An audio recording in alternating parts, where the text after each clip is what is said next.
My name's Rob. Some people know me as Roro. I live with depression. And this is my story.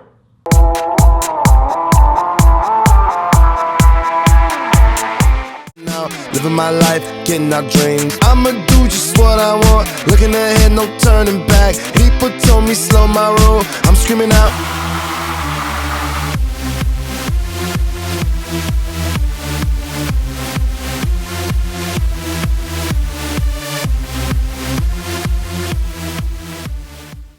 Born in Brooklyn, New York, my parents moved out there from Lebanon.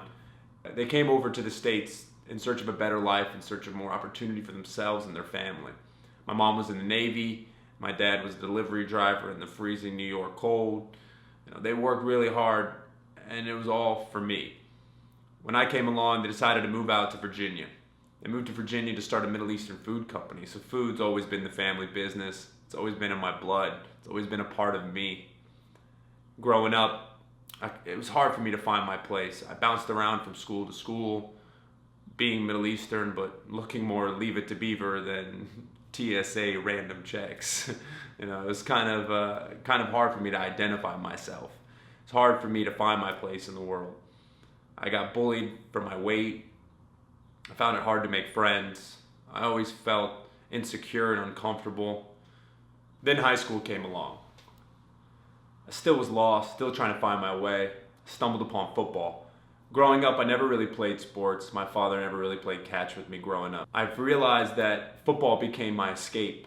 Football was how I could get away from my problems, get away from those negative feelings. It was the only way I could feel grounded, feel actually attached to my body, to my life, to my feelings.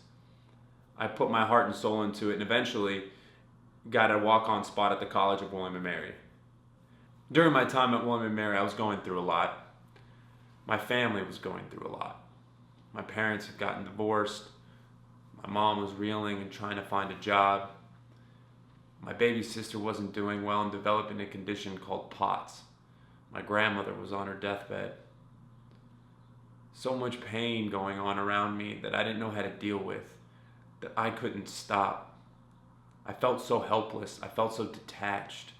I felt so numb to everything going on around me and to all the pain I was experiencing. I turned to drugs and alcohol. I ignored my problems. I didn't care about football anymore or school. Nothing mattered to me. I just wanted the pain to stop. I just wanted the pain to go away. I just wanted to get away from it all. So one night, I sat in my room. I locked the door. Took a bottle of painkillers and chased it down with some liquor. I passed out. Somehow, I ended up waking up the next morning, covered in my own puke, as I laid there on my college dorm room floor, looking up at my Tupac poster on the wall and my fitted caps. I thought to myself, what am I doing? What am I doing with my life and where am I going? It was at that point I'd reached my lowest. After that, I decided I needed to do something different. I needed to change. Life is a beautiful thing. It's such a gift. And in that moment, I learned that I needed to learn how to appreciate it. I went to the doctor. And I was scared. I was scared shitless. I didn't know what to say. I went to my doctor and I told him I had been feeling numb, feeling tired and fatigued. I was nauseous at times. I was numb to everything that was going around me.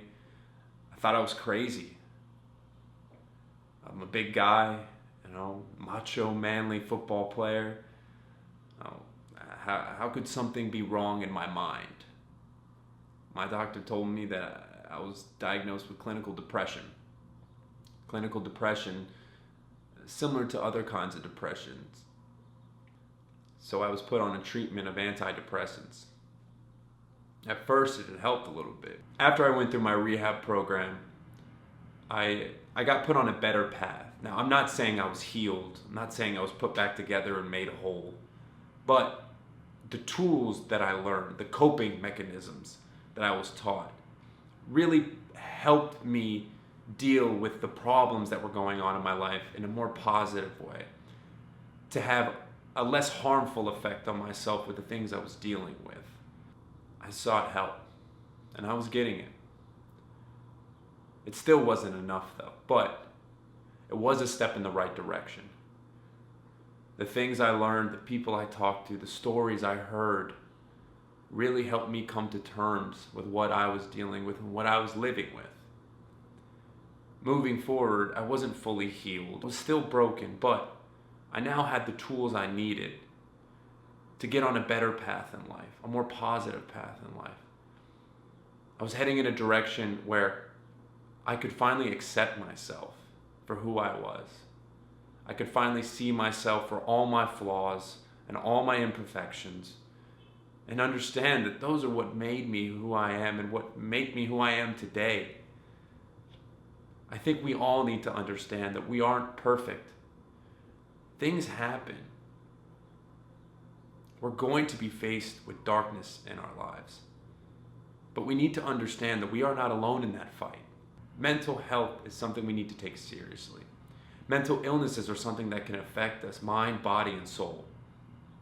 The first thing we need to do is open up the conversation about our mental health, to be understanding of one another, to be understanding of the fact that no one is perfect and everyone has their problems.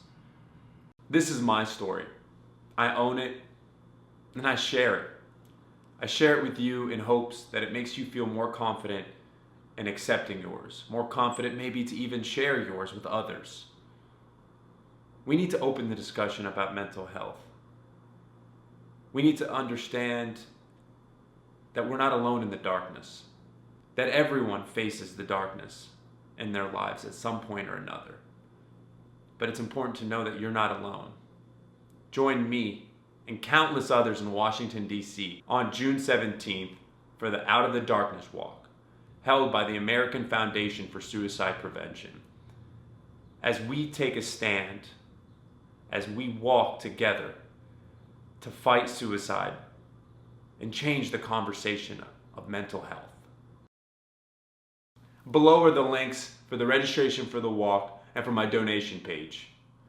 I hope to see you guys out there as we take a stand to stop suicide and to open the discussion of mental health.